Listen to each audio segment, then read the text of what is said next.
नमस्कार मेरे प्यारे साथियों, आप सभी का स्वागत है आपका अपने यूट्यूब चैनल पर।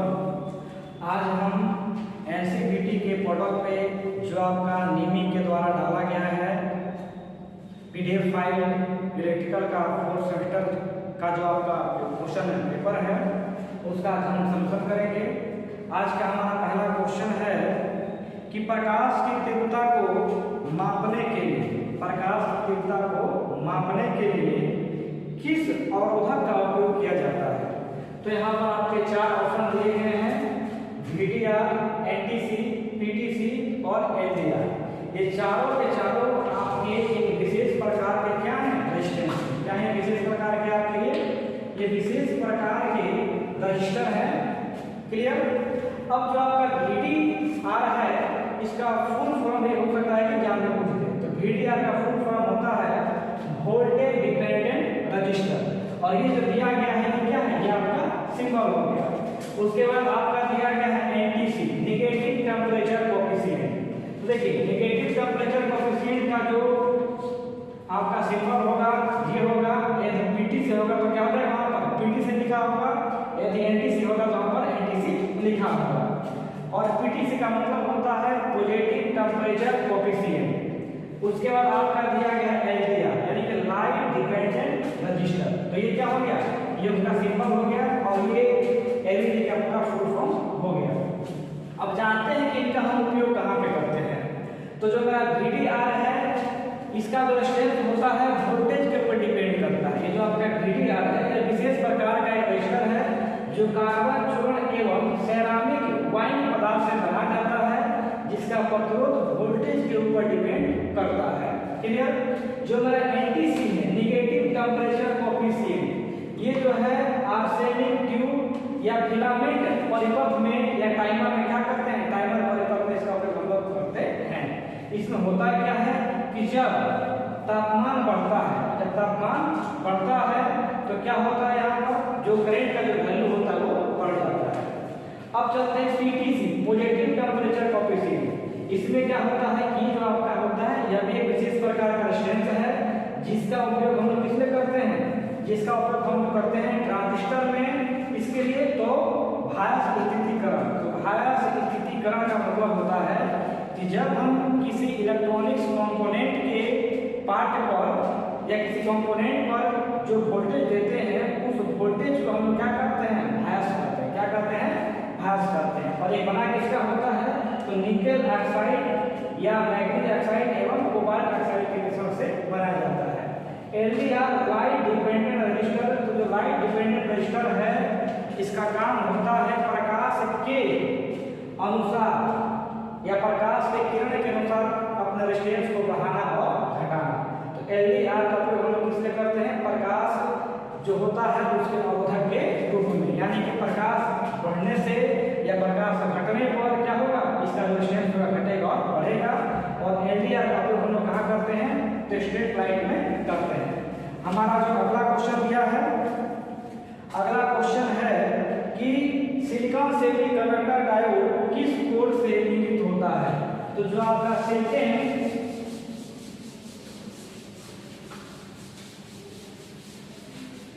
आप अगला क्वेश्चन है कि सिलिकॉन सेमीकंडक्टर डायोड किस कोड से इंगित करता है।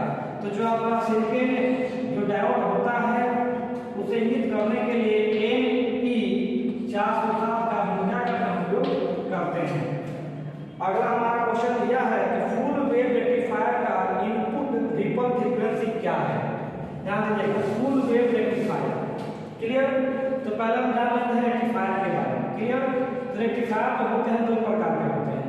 ध्यान दीजिएगा, एक आपका हो जाएगा फुल वेव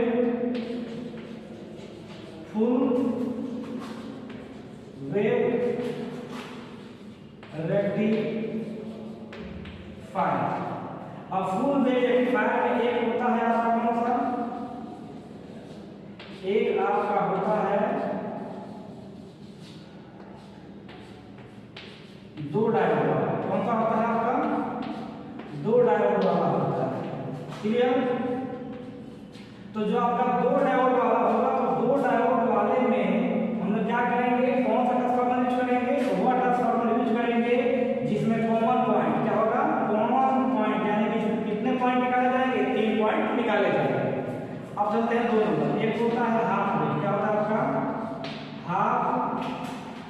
वेव रेक्टिफायर। तो हाफ वेव रेक्टिफायर में क्या होता है कि हम लोग एक डायोड उपयोग में लेते हैं। क्या लेते हैं? एक डायोड हम लोग उपयोग में लेते हैं। ये जो है आपका लोड है, ये जो आपका है लोड है, इसे नाम दे देंगे D1, इसे नाम दे देंगे D2। ये जो है मेरा D1 है।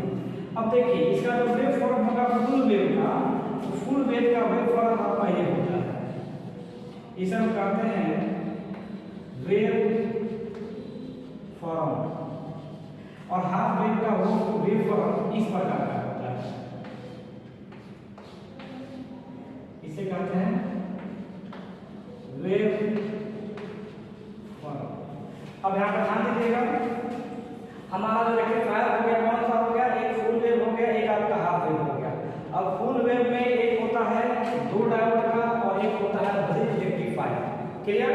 तो जो मेरा ब्रिज रेक्टिफायर होता है उसमें 4 डायोड हम लोग काम में लेते हैं, और जो हमारा फुल वेव में कॉमन ट्रांसफार्मर यानी इसमें क्या होगा, कॉमन पॉइंट हम निकालेंगे, बीच वाला निकाल देंगे, जिसे हम कहते हैं सेंटर वेव ट्रांसफार्मर। क्वेश्चन देता है ये भी कि फुल वेव रेक्टिफायर यानी कि फुल वेव रेक्टिफायर में सेंटर वेव ट्रांसफार्मर का उपयोग किया जाता है। किसमें करते हैं?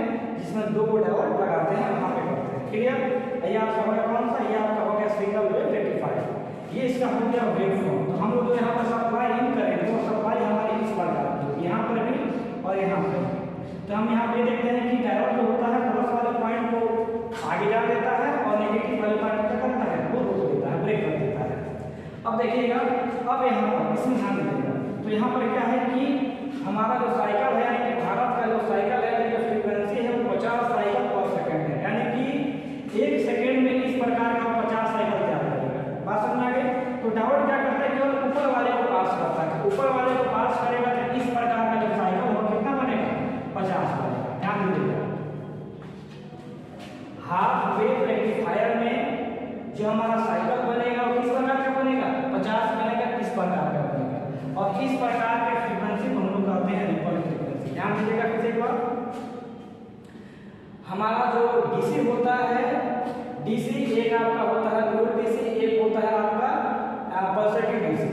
तो जो आपका प्योर डीसी होता है वह केवल बैटरी के द्वारा मिलता है, और जो पल्सेटिंग डीसी होता है यह डायोड के द्वारा या डीसी जनरेटर के द्वारा प्राप्त होता है। तो जो हमें डीसी जनरेटर के द्वारा प्राप्त होगा या जो डायोड के द्वारा जो प्राप्त होगा वो इस प्रकार का डीसी होगा, और इस डीसी को हम लोग कहेंगे पल्सेटिंग डीसी। क्लियर? और ये जो आपका फ्रीक्वेंसी है, इस फ्रीक्वेंसी को हम लोग कहते हैं रिपल फ्रीक्वेंसी। क्लियर? तो डीसी में भी फ्रीक्वेंसी होती है, तो प्योर डीसी में फ्रीक्वेंसी नहीं होती है, जबकि पल्सेटिंग डीसी में फ्रीक्वेंसी होती है, और उस फ्रीक्वेंसी को हम लोग कहते हैं रिपल फ्रीक्वेंसी। क्लियर? तो यहाँ पर आप कहोगे एसी इस प्रकार का साइकिल बनाएगा 50। अब जो मेरा सिंगल वाला जो डायोड है, जो मेरा हाफ रेक्टिफायर है, क्या करेगा? केवल ऊपर वाले को पास करेगा, तो यहाँ पर जो आपका फ्रीक्वेंसी है कितना हो जाएगा? 50 हो जाएगा। मगर हम जब देखते हैं फुल वाले तो यहाँ पे क्या बन रहा है, यहाँ पर आपका यहाँ पर जो खाली जो स्पेस बचा है क्या हो रहा है, यहाँ पर कंप्लीट हो रहा है। इसका मतलब ये हुआ कि फुल वेव रेक्टिफायर में जो मेरा फ्रीक्वेंसी होगा वो क्या हो जाएगा? वो आपका दुगुना हो जाएगा। कितना हो जाएगा? वो डबल हो जाएगा। यानी कि हम एसी सप्लाई हम करते हैं जिसकी फ्रीक्वेंसी 50 साइकिल है, तो यहाँ पर हमें कितना मिलेगा? यहाँ पर हमें मिलेगा 100 साइकिल। कितना मिलेगा हमको? 100 साइकिल मिलेगा। तो यहाँ पर मेरा राइट आंसर क्या हो जाएगा? यहाँ पर मेरा राइट आंसर हो जाएगा F इन बराबर क्या हो जाएगा? यहाँ पर राइट आंसर मेरा, यहाँ पर मेरा राइट आंसर हो जाएगा F इन बराबर क्या हो जाएगा? यहाँ पर 2F इन, यानी कि फुल वेव रेक्टिफायर में जो हमें डीसी प्राप्त होती है उसकी जो रिपल फ्रीक्वेंसी होती है, इन की गई एसी सप्लाई की फ्रीक्वेंसी के दुगुना होती है। बात समझ आ गई? यानी कि हम एसी सप्लाई की फ्रीक्वेंसी हमारी 50 साइकिल होगी, तो डीसी में कितनी रहेगी? फुल वेव में डीसी में हो जाएगी फुल वेव में कितनी रहेगी? 100 हो जाएगी। बात समझ आ गई? और यदि हाफ वेव होगा, किसमें होगा? हाफ वेव में होगा, तो यहाँ पर कितना मिलेगा? यहाँ पे आपको 50 मिलेगा। किसे मिलेगा? आपका ये हाफ वेव मिलेगा। बात समझ आ गई? अब हम चलते हैं अगले क्वेश्चन की ओर। हमारा अगला क्वेश्चन है,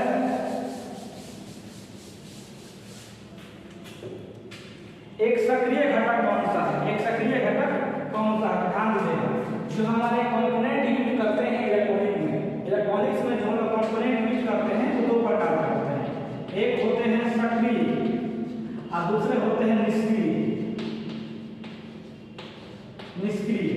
तो निष्क्रिय और सक्रिय इन दोनों के बारे में जानते हैं। तो निष्क्रिय का मतलब होता है वह कंपोनेंट जो ओम, किरचॉफ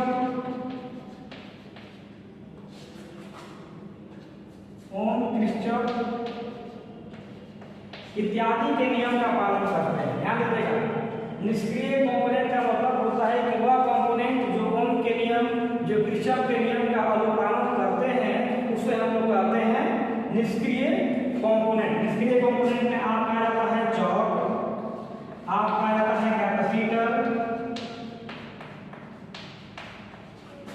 और आपका आता है प्रतिरोध।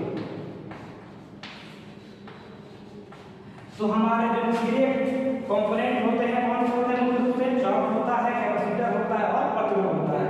और ये तीनों के तीनों जो आपके कंपोनेंट होते हैं यह ओम के नियम का, किरचॉफ के नियम का पालन करते हैं।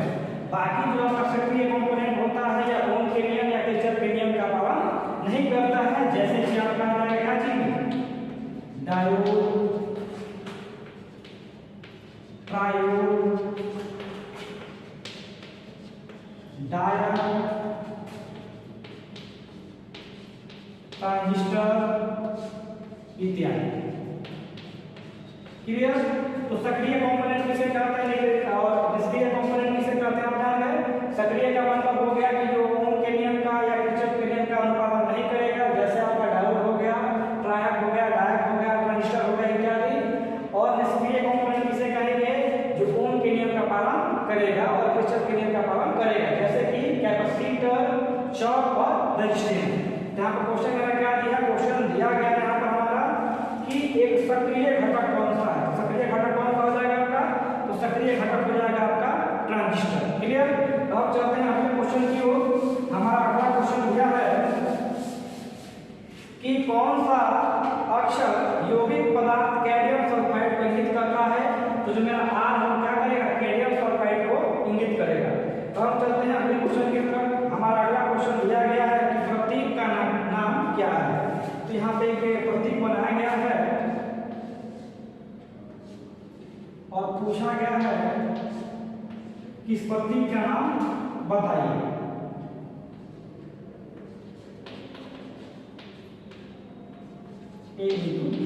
और यहाँ पे ऑप्शन में दिए गए क्या चीज? तो ऑप्शन में दिया गया है आपका और गेट,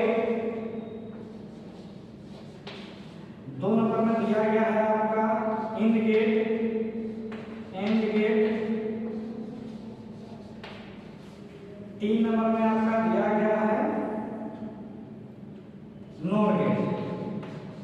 तो ये जो चित्र बनाया गया है, ये सिंबल है, ये सिंबल आपका है नेंड गेट का। किसका सिंबल आपका? ये सिंबल जो आपका दिया गया है ये नेंड गेट का है। तो हम देख लेते हैं कि सिंबल जो मेरा होता है और गेट का कैसा होता है। तो जो मेरा और गेट होगा इसका सिंबल इस प्रकार दिया जाएगा ए बी और यहाँ पर हो जाएगा वाई। तो ये जो सिंबल है ये आपका और गेट का हो गया। इंड गेट का सिंबल आपका हो जाएगा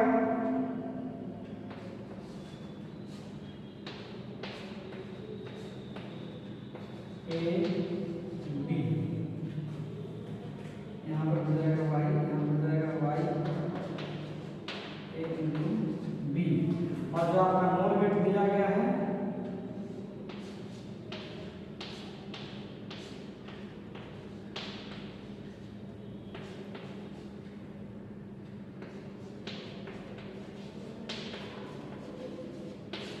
अब यहाँ पर ध्यान दीजिएगा, जो यहाँ पर आपका क्वेश्चन दिया गया, क्वेश्चन क्या है कि प्रतीक का नाम क्या है। तो ये जो प्रतीक दिया गया है कौन सा गेट है? ये आपका नेम गेट है। और यहाँ पर ऑप्शन में क्या होगा? और गेट है। तो और गेट का सिंबल ये होगा आपका, इंड गेट का सिंबल ये होगा और नॉर गेट का सिंबल आपका ये होगा। बात समझ आ गई? तो हमारा राइट आंसर कौन सा हो जाएगा? नेम गेट हो जाएगा। अब चलते हैं अगले क्वेश्चन की ओर।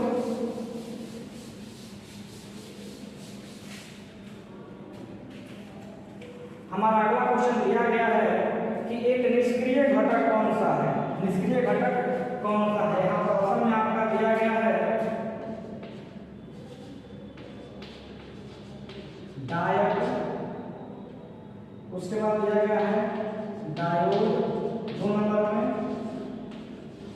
3 नंबर में दिया गया है ट्रांजिस्टर और 4 नंबर में दिया गया है आपका संधारित्र। क्वेश्चन क्या है मेरा? क्वेश्चन दिया गया है कि निम्न में से कौन एक निष्क्रिय घटक है? कभी आपको पता है संधारित्र क्या होगा? आपका निष्क्रिय घटक होगा, डायोड, डायोड और ट्रांजिस्टर क्या होगा? एक सक्रिय घटक होगा। अब हम चलते हैं अगले क्वेश्चन की तरफ। हमारा अगला क्वेश्चन दिया गया है कि जो सिंबल दिया गया है या जो आपका सिंबल दिया गया है, इस सिंबल का नाम क्या है? ये सिंबल जो दिया गया सिंबल का नाम क्या है? यहाँ पर लिखा होगा MT1, यहाँ पर लिखा होगा MT2। इस सिंबल का नाम क्या है? ये सिंबल दिया गया इसका नाम बन जाएगा क्या चीज? ट्रायड। ट्रायड हो जाएगा। और अगर इसी सिंबल को हम मान लेते हैं यहाँ पर और यहाँ पर MT1 MT2, तो ये जो सिंबल है ये आपका हो जाएगा डायोड का, और ये जो सिंबल दिया गया किसका हो जाएगा? डायोड का। तो क्वेश्चन क्या दिया गया है कि जो सिंबल है सिंबल का नाम क्या है? तो राइट आंसर कौन सा हो जाएगा? राइट आंसर हो जाएगा डायोड। तो डायोड का सिंबल याद रखिएगा, ये आपका डायोड का सिंबल हो गया। क्लियर? इसके साथ में आपका एक और सिंबल दिया गया है, किसका दिया गया? आपका IGBT का। क्या दिया गया है? IGBT। IGBT। क्लियर? तो IGBT का फुल फॉर्म होता है इंसुलेटेड गेट बाइपोलर ट्रांजिस्टर, और इसका जो सिंबल होता है, इसका सिंबल आपका इस प्रकार का होता है।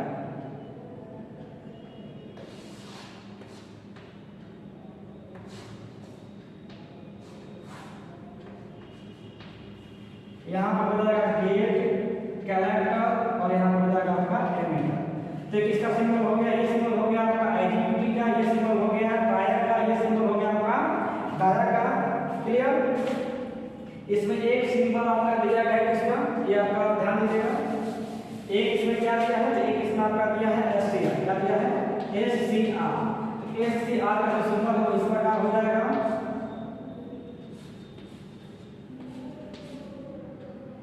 ये सिंबल आपका SCR का है, यहाँ हो जाएगा AGK। क्लियर? तो यहाँ पर क्या हो जाएगा?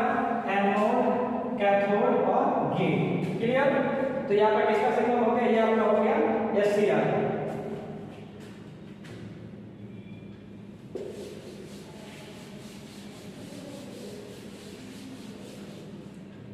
हमारा अगला क्वेश्चन दिया गया है कि डेसिमल संख्या प्रणाली में कितने वर्ण होते हैं?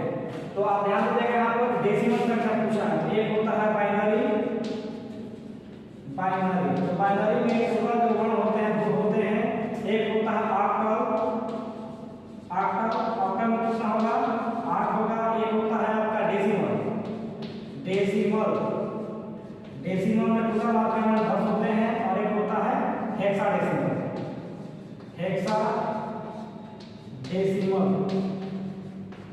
हेक्साडेसिमल को समझाएगा आपका 16। तो आपका राइट आंसर क्या आता है यहाँ पे? 16। क्वेश्चन में क्या दिया है कि हेक्साडेसिमल संख्या प्रणाली में कितने वर्ण होते हैं? तो 16 होते हैं। अगर डेसिमल पूछेगा तो 10 हो जाएगा, ऑक्टल में पूछेगा 8 और बाइनरी पूछेगा तो आपका 2। तो हम चलते हैं अगले क्वेश्चन की तरफ। हमारा अगला क्वेश्चन दिया है कि कौन सा इलेक्ट्रॉनिक सर्किट बिना इनपुट के AC सिग्नल उत्पन्न करता है? तो यहाँ पे ऑप्शन में आपका दिया गया है एक नंबर में आपका दिया गया फिल्टर सर्किट।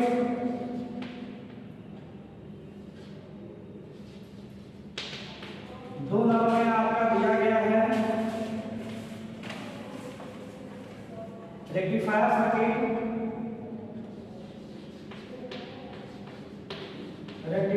सर्किट। तीन नंबर में आपका दिया गया है एम्पलीफायर।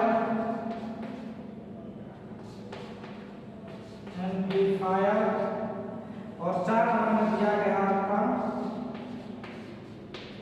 ऑसिलेटर। क्वेश्चन क्या दिया है? क्वेश्चन दिया गया है हमारा कि कौन सा इलेक्ट्रॉनिक सर्किट बिना इनपुट के AC सिग्नल उत्पन्न करता है? तो आप देखिएगा फिल्टर सर्किट का काम होता है कि जब हम डायोड लगाते हैं तो डायोड क्या करता है?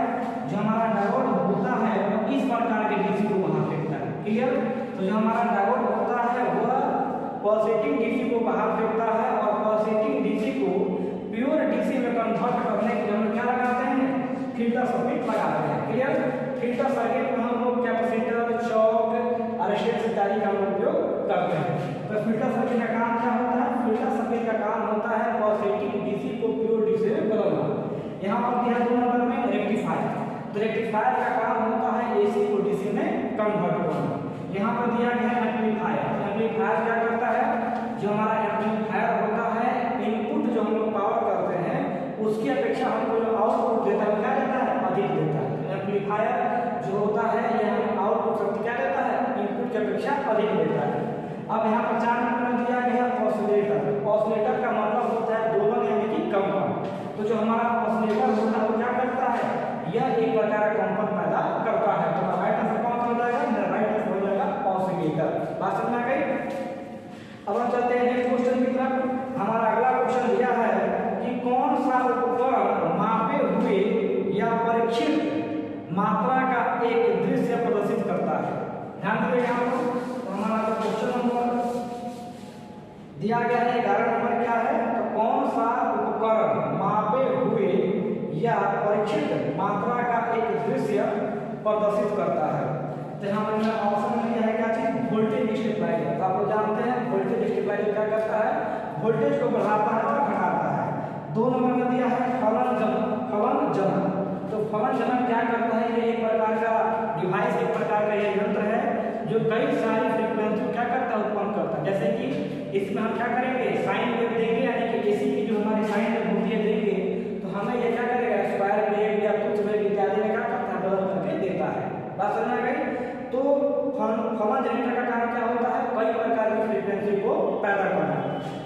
आपका सी नंबर में दिया है कैथोड रे ऑसिलोस्कोप। तो कैथोड रे ऑसिलोस्कोप होता है एक प्रकार का क्या है?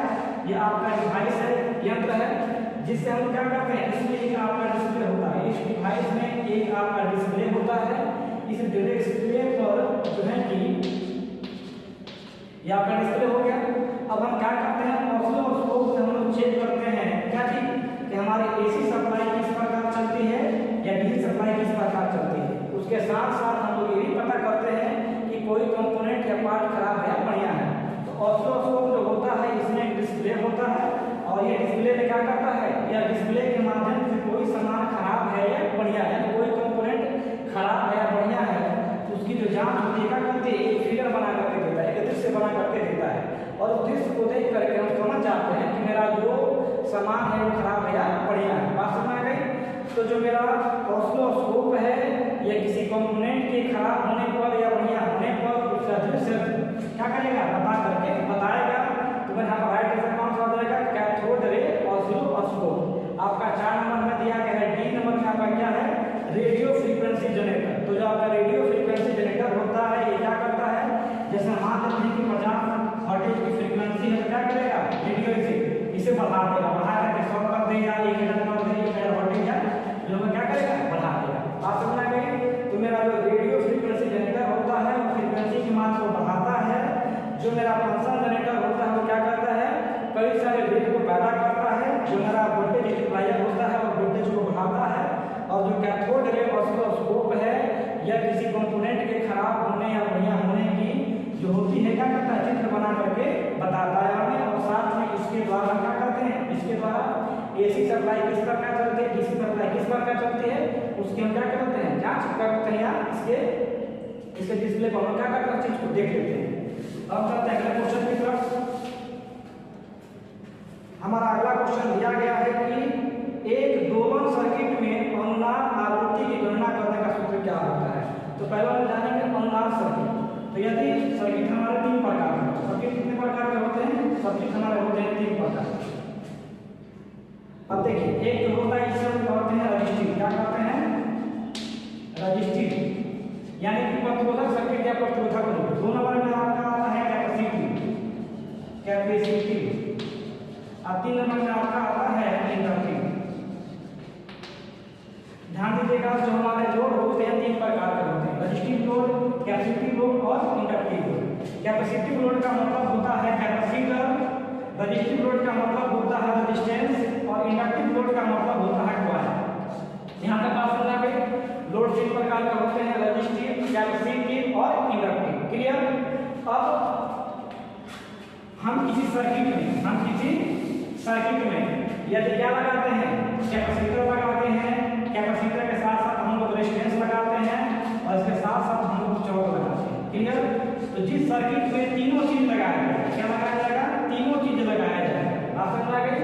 जिस सर्किट में तीनों चीज लगाया जाएगा और तीनों का रेजिस्टेंस जो होगा वो लगभग समान आएगा, यानी कि यहाँ पर जो हमारा करंट और वोल्टेज का जो डिफरेंस होगा या कर सकते हैं क्या चीज की, पावर फैक्टर। क्या कहेंगे मैं आपको? पावर फैक्टर का मान जब 1 होगा तो हम क्या कहेंगे? उस सर्किट को हम लोग कहते हैं अनुनाद सर्किट। क्या कहते हैं? अनुनाद सर्किट। फिर से समझिएगा, लोड जो होते हैं 3 प्रकार के होते हैं, रजिस्टिव, कैपेसिटिव और इंडक्टिव। रजिस्टिव का मतलब जिसमें रेजिस्टेंस लगा होगा, जैसे आपका हीटर हो गया। कैपेसिटिव का मतलब हो गया जहाँ पर केवल कैपेसिटर लगा होगा। इंडक्टिव का मतलब होता है जहाँ पर केवल क्या लगा होगा आपका, तो केवल आपका कॉइल लगा होगा, जैसे कि चौक हो गया, ट्रांसफार्मर हो गया, मोटर हो गया। अब तीनों को जब हम क्या किए, हमने तीनों को जब एक साथ सीरीज में या समानांतर में जोड़ दिया और जोड़ने के बाद जो हमारा पावर फैक्टर है यदि यूनिटी होगा, क्या होगा? 1 होगा, तो उस वक्त जो सर्किट होगा उस सर्किट को हम लोग कहते हैं RLC सर्किट। सर्किट क्या कहेंगे हम लोग? सर्किट कहेंगे। और उस समय जो स्थिति होगी जब तीनों बराबर होगा तो हम क्या कहेंगे? इसको हम कहेंगे अनुनाद। क्या कहेंगे? अनुनाद। तो अनुनाद सर्किट में जो हमारा फ्रीक्वेंसी होता है, इसे निकालने का जो हमारा फॉर्मूला होता है, सूत्र होता है, वो आपका होता है FR बराबर 1/2 पाई रूट अंडर LC। और हमें जो कैपेसिटिव रिएक्टेंस निकालना होगा, इसका फॉर्मूला हो जाता है क्या चीज? 1/2 पाई FC। और जो हमें इंडक्टिव रिएक्टेंस निकालना होगा, इसका फॉर्मूला हो जाता है क्या चीज आपका? 2 पाई FL। बात समझ आ गई? ये किसका हो गया? ये आपका कैपेसिटिव का हो गया, ये आपका इंडक्टिव का हो गया। बात समझ आ गई कि नहीं आ गई? यदि हमें जेड का मान निकालना हो, क्या मान निकालना होगा? जेड का मान निकालने के लिए कहा जाएगा XL प्लस XC। एक ये फॉर्मूला हो जाएगा। दूसरा जेड का मान निकालना होगा जिसमें तीनों लगा होगा, रेजिस्टेंस भी लगा होगा और आपका चौक भी लगा होगा।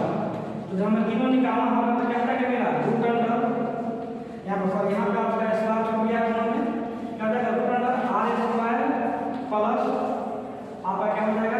XL इंटू XC का होल। क्लियर? अब चलते हैं अगले क्वेश्चन की तरफ। हमारा अगला क्वेश्चन दिया गया है कि सिलिकॉन ट्रांजिस्टर के लिए संचालन के लिए बेस एमिटर जंक्शन में न्यूनतम वोल्टेज की आवश्यकता क्या है? इसे बता देते हैं। हमारा जो अगला क्वेश्चन दिया है, ये क्वेश्चन दिया गया है कि जो हमारा ट्रांजिस्टर होता है, क्या होता है?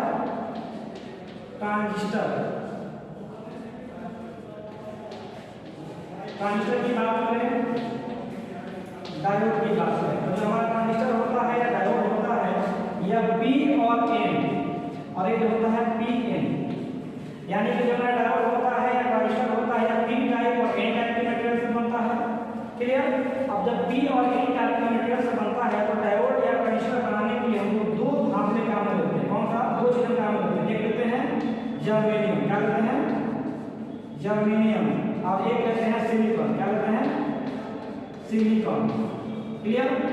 तो सिलिकॉन के लिए जो हमारा वोल्टेज होता है वह होता है 0.6 से लेकर के 0.7 वोल्ट, और जो हमारा जर्मेनियम होता है उसके लिए वोल्टेज होता है 0.2 से लेकर के 0.3 वोल्ट तक के लिए। ये बात याद रहेगी आपको। यदि डायोड बना होगा सिलिकॉन का तो उसमें जो वोल्टेज का जो मान होगा न्यूनतम कितना होना चाहिए? कम से कम 0.6 से लेकर 0.7 के लिए। और यदि बना होगा किसका? जर्मेनियम का कितना चाहिए? 0.2 से लेकर 0.3 तक। बात समझ आ गई?